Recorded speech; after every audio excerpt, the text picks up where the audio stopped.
घेराव यहाँ पर प्रधानमंत्री के कुकर्मों को इस देश की जनता के सामने लाने के लिए एप्स्टीन फाइलों में छोटी छोटी बच्चियों के साथ रेप करने वाला, उनको पका करके उनका मांस विश्व के बड़े बड़े लोगों को खिलाने वाला जेफरी एप्स्टाइन जो नरेंद्र मोदी का सलाहकार है, डोनाल्ड ट्रंप जो छोटी छोटी बच्चियों का सिलेक्शन करने का कमेटी का जज था और ये नरेंद्र मोदी का मित्र, इसके लिए इन्होंने कहा था कि अब की बार ट्रंप सरकार ऐसे घिनौने लोगों के साथ भारत के प्रधानमंत्री के संबंध है, ये देश के लिए शर्मसार कर देने वाली बात है। और उसी चीज को लेकर नरवाने की किताब में जो सच्चाई लिखी हुई है, जिसके सुरक्षा के साथ नरेंद्र मोदी ने खिलवाड़ करने का काम किया, उन तमाम चीजों को लेकर के यूथ कांग्रेस के कार्यकर्ता आज सड़कों पर प्रधानमंत्री का आवाज घेरने के लिए निकले हैं। लेकिन इनकी पुलिस इतनी कायर है जिसकी आड़ नरेंद्र मोदी लेकर के बैठे हैं, सच्चाई का सामना नहीं कर सकते हैं। सच्चाई के सामने खड़े होकर वो एक बार भी राहुल गांधी के द्वारा पूछे गए सवालों का जवाब नहीं दे सकते। इन तमाम चीजों को लेकर के आज यूथ कांग्रेस के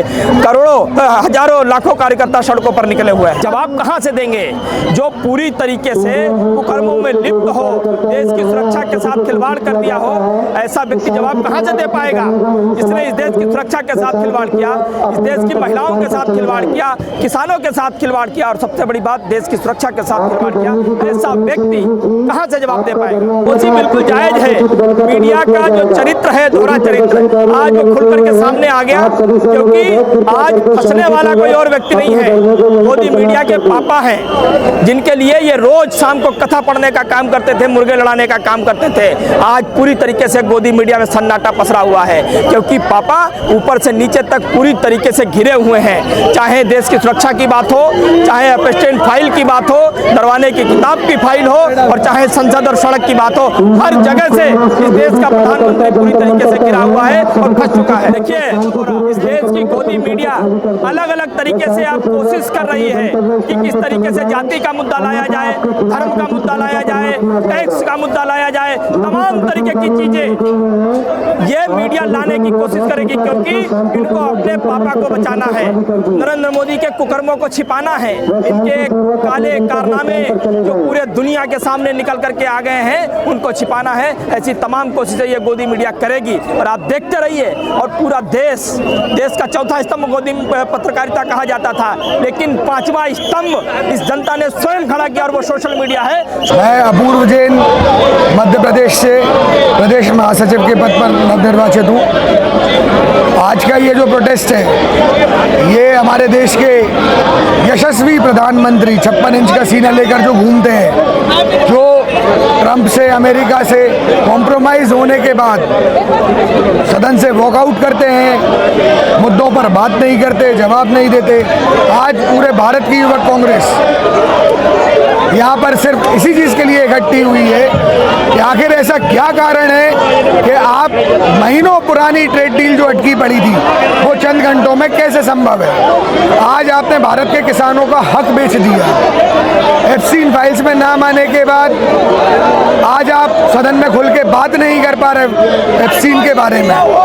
इसके बाद नरवणे जी को लेकर हमारे नेता विपक्ष श्री राहुल गांधी जी ने सवाल किए, सत्ता पक्ष ने वॉकआउट कर दिया। आखिर ये देश कैसे चलेगा? मैं ये आप मीडिया मित्रों के माध्यम से ये सवाल करता हूँ हमारे देश के प्रधानमंत्री से। क्या लगता है आपको, कोई जवाब मिलेगा? इस वजह से कोई फायदा होगा?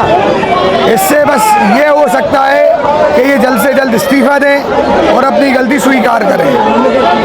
पूरे भारत से युवक कांग्रेस का साथी दिल्ली में एकत्रित हुआ है और आज हम यहाँ से सिर्फ और सिर्फ नरेंद्र मोदी और अमित शाह के इस्तीफे की मांग करते हैं कि आज चाहे दिल्ली देख लें, चाहे भारत का किसी अन्य राज्य में आप जाकर देख लें, कानून व्यवस्था की धज्जियां उड़ा रखी हैं इन्होंने। चाहे आप नेशनल सिक्योरिटी का मुद्दा देख लें, वहाँ पे इन्होंने हर मामले में कॉम्प्रोमाइज़ कर रखे हैं। एक तरफ से चाइना भारत में घुसता है, एक तरफ से पाकिस्तान धमकियाँ देता है, उधर यूएस में बैठकर ट्रंप धमकी देता है मैं जब चाहूँ नरेंद्र मोदी की राजनीति खत्म कर सकता हूँ। आखिर ऐसी क्या वजह है नरेंद्र मोदी कि आप संसद में ट्रंप के खिलाफ बोलने में घबरा रहे हैं? इस पर मैं यही कहूँगा गोदी मीडिया के लोगों से कि आज तो ये सरकार है, आज आप ये सारे काम कर रहे हैं, लेकिन मैं आपको भी एक सलाह देना चाहूँगा चाहूँगा, एक बात बताना चाहूँगा, आगे भविष्य आपका भी है, आपकी आने वाली पीढ़ियों का भी है।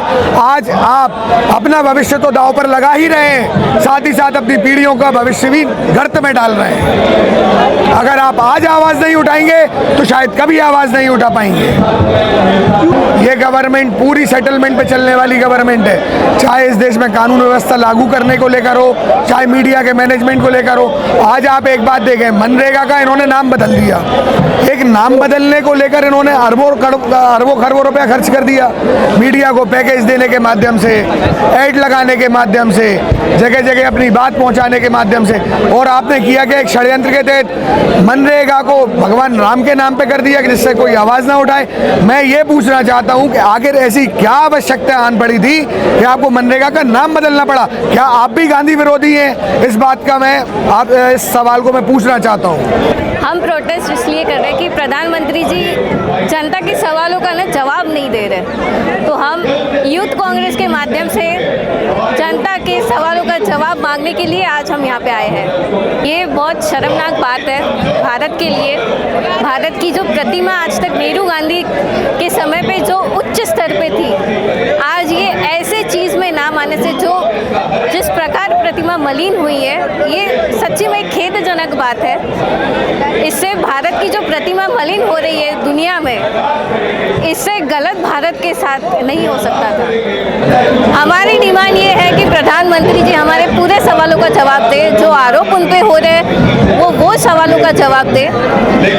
जब सांसद सवाल कर रहे हैं उनके सवालों का जवाब दे, संसद में आए ताकि जो भी विपक्ष के नेता हमारे उनसे सवाल कर रहे हैं उनका सीधा सीधा जवाब दे, ना कि छिप के बैठे, ना कि जलेबी की तरह बातें घुमा के बातें डाइवर्ट करें।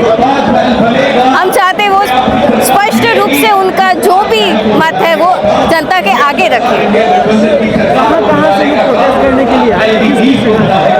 यहाँ पे प्रोटेस्ट करने के लिए पूरे भारत से लोग आए हैं। जैसे मैं महाराष्ट्र यवतमाल से आई हूँ, हमारे कुछ साथी हरियाणा से आए हैं, कुछ राजस्थान से आए हैं, कोई केरला से आए हैं, कोई तेलंगाना से आया है। पूरे भारतवर्ष से युवक लोग आए हैं। आज जब से एफसीआई फाइल में मोदी जी का नाम आया है, तब हम उसके खिलाफ प्रदर्शन कर रहे हैं। और वो जो मोदी जी आज दबाव की राजनीति में आ चुके हैं, प्रेशर की पॉलिटिक्स पे, जो आपने देखा होगा ट्रंप ने हमारे देश में टैरिफ लगाया है। अपने लिए तो 0% टैरिफ है और हमारे लिए 18% टैरिफ है। आज आप देख लीजिए ट्रंप हमारे कृषि सेक्टर में आ रहा है। तो देखो किस तरीके से हमारे यूथ कांग्रेस के कार्यकर्ताओं को खदेड़ा जा रहा है। राहुल जी को संसद में नहीं बोलने दिया जा रहा है। तो ये क्या तानाशाही तो चल रही है। हम आज मोदी जी से इसी के माध्यम से इस्तीफा मांगते हैं। मोदी जी कॉम्प्रोमाइज कर चुके हैं देश का और नतमस्तक हो चुके हैं ट्रंप के आगे। हम कह रहे हैं मोदी जी आप जनता के आगे नतमस्तक होइए और अपना इस्तीफा दे दीजिए। जिस तरीके से जो आपको उचित समझे वो कार्रवाई करें। संसद में राहुल गांधी जी को नहीं बोलने दिया जा रहा, आपने देखा होगा वो जैसे ही बोलने लगते हैं उनका टाइम उनको हटा दिया जाता है। आज हम ये घेराव करने आए जंतर मंतर का, अपनी बात रखने आए युवा जनता की आवाज लेके, और उनको भी नहीं बोलने दिया जा रहा है। PM is compromised. Narendra Modi समझौते की सरकार है। मैं पूछना चाहता हूं नरेंद्र मोदी से कि कल जो ट्रंप का बयान आया उसमें ट्रंप कहते हैं कि मैं नरेंद्र मोदी की राजनीति कैरियर खत्म कर दूंगा। आखिर किस बेसिस पे कहते हैं ट्रंप? पहले भी हम देख चुके हैं ट्रंप ने भारत पाकिस्तान युद्ध हो रहा था, उस युद्ध में विराम के तौर पर सीज फायर की। मैं पूछना चाहता हूं आखिर नरेंद्र मोदी किस बेसिस पर ट्रंप की बातें मानते हैं? और ये जो ट्रेड डील हुई है वो ट्रेड डील भी किस बेसिस पर नरेंद्र मोदी ने ये साइन की है? एफस्टीन फाइल में नरेंद्र मोदी का नाम आया है और ये साफ साफ दर्शाता है कि जो भारत देश के अंदर बच्चियां और महिलाएं लगातार गायब हो रही हैं, हम इसको सीधे तौर पर नरेंद्र मोदी से जोड़ना चाहते हैं और हम कहना चाहते हैं कि नरेंद्र मोदी इस्तीफा दें क्योंकि ये सरकार आपसे नहीं चल रही है। धन्यवाद।